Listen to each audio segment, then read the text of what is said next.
Howdy folks, Sam from Mahalo here with a review of the iPad edition of the hit game World of Goo. Now first, I want you to ask yourself, what is goo?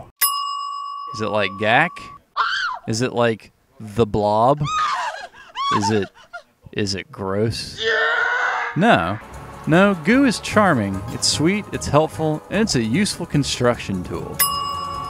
World of Goo is a charming puzzle game created by 2D Boys Studios. Using the touchpad, you move little blobs of goo around to construct sometimes complicated structures, with the purpose of setting the remaining goo balls free, or trapping them in a pipe. The story is a bit iffy on that when you're doing it, well, at first. See, speaking of story, World of Goo has one. So often these days, puzzle games follow the Tetris or Bejeweled formula of throwing players right into the puzzle action without any story to speak of. And I mean, that's fine, but World of Goo goes about this a bit differently. What starts as just hints and tips, presented by the wonderful sign painter, slowly grow into an involving and quirky story.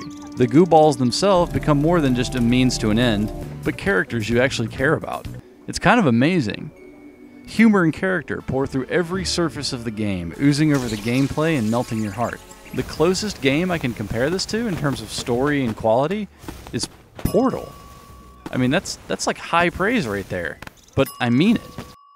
The gameplay is insanely simple, but the puzzles often are way more complex than that. Even so, the game is never frustrating. There is always a simple solution to every problem, and the answers are often right in front of your face the entire time. It's the kind of thing that can stump and entertain both children and adults. The rewarding feeling of completing a level or building a mega sweet tower would win over even the grinchiest of hardcore gamers. The only problem, and this is like seriously the only problem, is that it has some slight control issues with the iPad touchscreen. Sometimes hitting the right goo you want can be a little too tricky. These are some floating white goos that take you back a step if you mess up. You touch them and the whole game reverts back to your last step. But they fly around, often getting in your way, and they can even mess up your progress. It's a little frustrating.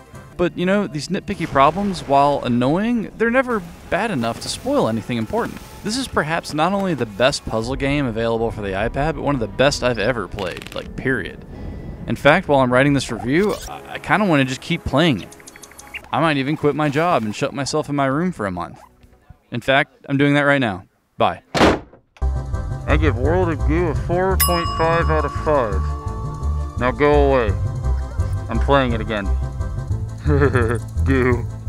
Goo, goo, goo.